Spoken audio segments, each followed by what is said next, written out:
Welcome to Mariners Fan Central. Welcome to my channel, your go-to destination for the most in-depth analysis and hottest news about our Seattle Mariners. Before we dive into what really matters, our team, a quick and direct request from a fan to a fan. Subscribe to the channel. Our community grows every day, and if you want to get first-hand access to detailed analysis, confidential bulletins, and the latest insider information, this is the best way to be a part of it. Believe me, nothing gives me more satisfaction than sharing every step of the team, every move that can lead us to the top with you. Now, let's get to the point. The 2025 trade deadline has passed, and as we all expected, our front office acted. And they acted with boldness, precision, and above all, with a clear vision of where the team needs to be. I've spent the last few hours talking to my sources, analyzing the data and the moves, and what I can tell you is this. The Seattle Mariners not only solved the deficiency in our infield, but also strategically positioned themselves and were, without a doubt, one of the biggest winners of this trade deadline. The acquisition of Josh Naylor and the return of Eugenio Suarez from the Arizona Diamondbacks is proof that management is committed to building a team that can compete on equal terms with the best. Let's start with the detailed analysis. The biggest problem our team faced was offensive inconsistency at first and third base. Our corner infielders weren't producing enough to complement the historic season Cal Raleigh is having, and that was putting enormous pressure on the other hitters. The front office, aware of this, acted surgically. The trade for Josh Naylor and Eugenio Suarez was not a surprise to those who closely follow the market movements, as these two names were the most likely to meet our needs. The arrival of Naylor, 28, is a bet on the hitting power and consistency he has shown throughout the season. Even if the immediate results haven't been spectacular, the team is 3-4 since his arrival, we need to be patient. Adapting to a new team, a new city, a new teammates takes time. If we look at his numbers for the season, we see the potential he brings. 12 home runs and 60 RBIs in 100 games, with a slash line of .288, 35 foul, 440.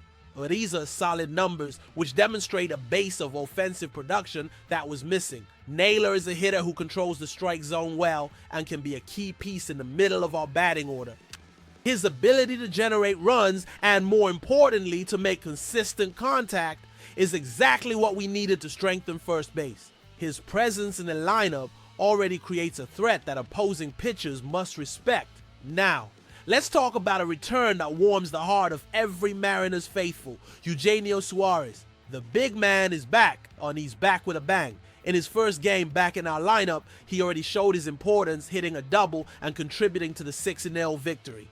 Suarez, 34, is having a simply spectacular offensive season. With 36 home runs and 87 RBIs in 107 games and a slash line of .248, 5.5.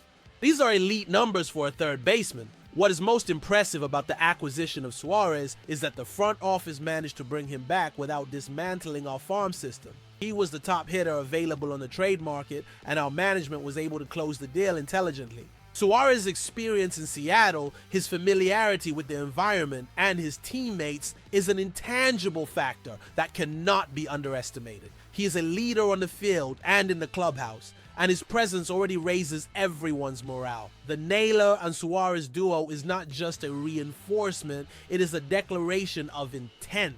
The front office is telling the rest of the league, we are here to win. The analysis by Grant Brisbee of The Athletic, who classified the Mariners as trade deadline winners, is a confirmation of what many of us already felt. They had obvious flaws in the lineup and fixed them with two of the best players available at the position without emptying the farm. This phrase perfectly summarizes the success of this transfer window for us. We not only brought in top-level talent, but we also maintained the foundation of our future, preserving valuable prospects. This is a smart and long-term strategy. With these moves, our team now has a record of 58-52 and is 4.5 games behind the Houston Astros in the race for first place in the American League West. More importantly, we are in the third spot in the AL wildcard. The arrival of Naylor and Suarez could be the boost we needed to solidify our place in the playoffs and even dream of leading the division. The season is still far from over, and with these reinforcements, our chances of reaching the postseason and making some noise there have increased considerably. The impact on the lineup is immediate. We now have more depth, more power, and more experience. The lineup becomes more difficult for opposing pitchers with no room to breathe. It's an exciting time to be an M's fan, and I can't wait to see what this team, now stronger and more complete, is capable of doing. Confidence in management, in the coach, and above all in the players has been renewed. Let the next games come, because we are ready for the battle. The Seattle Mariners' strategy at the trade deadline was executed with a mastery that deserves to be discussed in depth. The priority was clear: to strengthen the infield, especially the first and third base positions, where offensive production was below expectations. The front office, led by Jerry DiPoto, showed that it understands the team's needs and, more importantly, that it has the ability to turn that understanding into action. The acquisition of Josh Naylor, a player in his prime, and Eugenio Suarez, a returning icon with MVP caliber numbers, is not just about filling gaps. It is about elevating our competitive level. With Naylor, we gain a hitter who fits perfectly in the middle of our batting order, offering a combination of contact and power that was missing. His plate discipline and his ability to produce consistently are attributes that make him a valuable piece for the rest of the season and potentially for the future. His youth and growth potential make him a long-term asset. Suarez's return is the icing on the cake. The fact that he is having one of the best seasons of his career and was acquired without compromising our farm system is a masterful move. Suarez brings not only his overwhelming power with 36 home runs, but also a leadership presence and an emotional connection with the fans and the city of Seattle that are invaluable. His impact goes far beyond the stats. He is an energy catalyst, a player who inspires his teammates and whom the fans embrace immediately.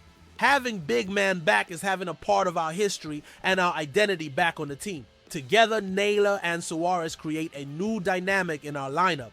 The lineup, which previously seemed to have weak spots, is now deep and dangerous from top to bottom. With Cal Raleigh having his stellar season, the presence of a hitter like Naylor, and the return of a powerhouse like Suarez, the pressure on opposing pitchers increases exponentially. There is no longer any breather in our lineup.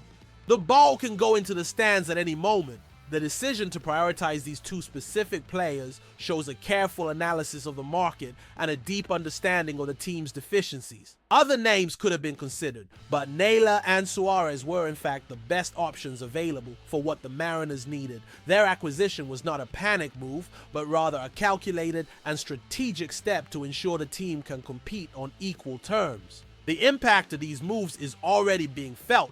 Team morale is high, fan confidence is renewed, and the team's position in the playoff race is more solid than ever. 4.5 games behind Houston is not an insurmountable distance, especially with the upcoming schedule. The battle for the top of the AL West is open, and we now have the necessary weapons to fight for it. The third spot in the AL wildcard is a strong position, and now the goal is to solidify it, and who knows, climb even higher. What impresses me is the long-term vision that the front office has demonstrated. The acquisition of high-caliber players without emptying the farm system is the hallmark of a management that thinks not only about the current season, but also about the future of the franchise. This means we can have success now, but we also have the potential to be a dominant force for many years. The base of young talent is preserved, ready to come up and contribute when the time is right. It is a rare combination of urgency and patience, of boldness and prudence. In short, the Mariners come out of this trade deadline with a stronger, deeper, and more confident team. So, my friends, I now ask you, what do you think of these moves? Are the arrival of Naylor and the return of Suarez the definitive solution for our infield? Do you think the team, now reinforced, has what it takes to catch the Astros at the top of the division and secure a playoff spot? Share your opinions, your insights, your passions in the comments below. This community is built with your participation, and I want to know what the true Mariners faithful have to say about it. Let's debate, analyze, and dream together. And to continue receiving these exclusive analyses and first-hand news, don't forget to like, comment, and most importantly, subscribe to the channel. Our coverage of the Seattle Mariners is continuous, serious, and above all passionate. Let's go on this journey together, and let's take the M's to the top. Thanks, and see you next time.